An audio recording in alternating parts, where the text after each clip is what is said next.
Assalamualaikum warahmatullahi wabarakatuh. Perkenalkan, nama saya Anissa, NIM F0271231023. Nah, di sini saya akan mempresentasikan tentang pokok bahasan. Yang pertama, pengertian belajar. Belajar adalah proses perubahan perilaku atau kemampuan yang terjadi sebagai hasil dari pengalaman atau latihan. Perubahan ini bisa berupa peningkatan pengetahuan, memahami konsep, fakta, dan informasi baru.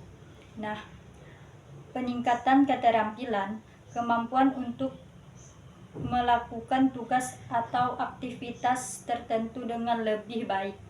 Perubahan sikap, perubahan dalam cara berpikir, merasa, dan berperilaku. Nah, di sini ada teori belajar. Teori belajar adalah kerangka kerja yang memperjelaskan bagaimana pengetahuan, keterampilan, dan sikap diperoleh dan berkembang. Teori-teori ini memberikan paduan bagi pendidik dan guru dalam merancang strategi pembelajaran yang baik dan yang efektif. Nah, penetapan teori belajar di perpustakaan. Perpustakaan sebagai pusat informasi dan sumber belajar memiliki peran penting dalam mendorong proses belajar. Nah, penerapan teori belajar dapat memaksimalkan potensi perpustakaan sebagai ruang yang efektif. Nah, konsep belajar. Konsep belajar dalam ruang lingkup psikologi lebih luas karena membahas bagaimana tingkah laku seorang terbentuk berdasarkan pengalaman. Belajar tidak terbatas pada jenjang pendidikan formal. Nah, berinteraksi dengan manusia dan lingkungan juga dikatakan belajar. Interaksi manusia dengan lingkungan alam. Berinteraksi dengan manusia dan lingkungan juga merupakan bentuk belajar yang sangat penting, disebut pembelajaran sosial atau pembelajaran situasional. Nah, definisi belajar. Belajar merupakan sejenis perubahan yang dimaksud perlihatkan dalam perubahan tingkah laku yang keadaannya berbeda dari sebelum individu berada dalam situasi belajar dan sesudah melakukan tindakan yang serupa itu. Perubahan terjadi akibat adanya sesuatu pengalaman atau latihan, berbeda dengan perubahan semata-mata akibat refleks atau perilaku yang bersifat naluriah. Nah, Halonen dan Santerok 1999, belajar adalah perubahan tingkah laku yang relief menetap yang didapatkan melalui pengalaman.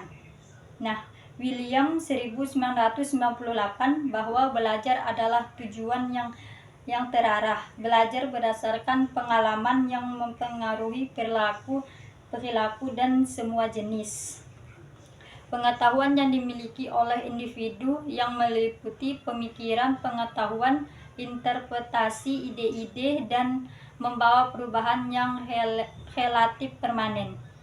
Nah, Handbook of Research Management 2006 mengatakan bahwa belajar adalah suatu proses ketika orang memperoleh dan memperkembangkan pengetahuan baru, keterampilan, kemampuan, dan sikap.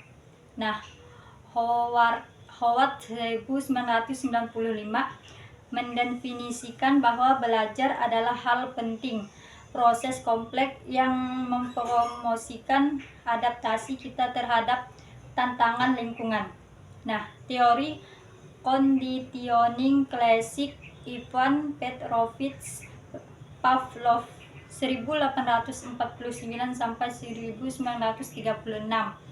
Nah, suatu proses belajar dengan melakukan suatu hal baru yang unik yang dilakukan secara berulang-ulang sehingga menjadi suatu tingkah laku permanen yang diharapkan adanya asosiasi stimulus dan respon.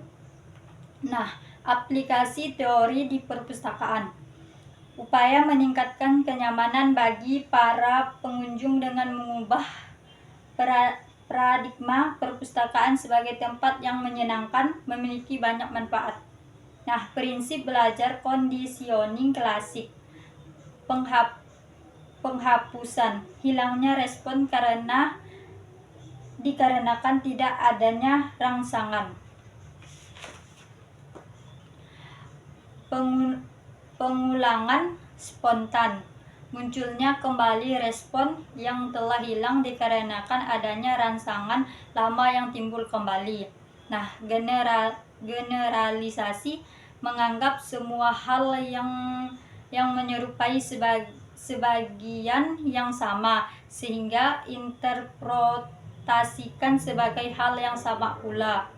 Diskriminasi membedakan antara stimulus yang satu dengan stimulus yang serupa atau yang lain. Nah, conditioning operand 1930 suatu proses belajar dengan pemberian penguatan dalam hal ini adalah sebuah rangsangan atau stimulus yang diberikan setelah adanya hasil dari proses pembelajaran, baik hal yang positif ataupun negatif. Hal yang bersifat positif cenderung akan dikerjakan secara berulang-ulang, dan hasil yang bersifat negatif akan berusaha untuk dihentikan. Nah, sebagian contoh hal yang positif umumnya akan diberikan sebuah hadiah atau penghargaan, dan hasil yang negatif akan diberikan sebuah hukuman. Nah, teori kognitif adalah kerangka kerja yang menjelaskan bagaimana pengetahuan, keterampilan, sikap diperoleh dan berkembang dengan fokus pada proses mental internal. Nah, seperti persepsi, ingatan, dan pemecah masalah. Nah, teori kognitif melihat belajar sebagai proses aktif di mana individu mengolah informasi, membangun pemahaman, dan mengembangkan strategi berpikir. Nah, penerapan teori kognitif dalam pendidikan. Teori kognitif dalam pendidikan.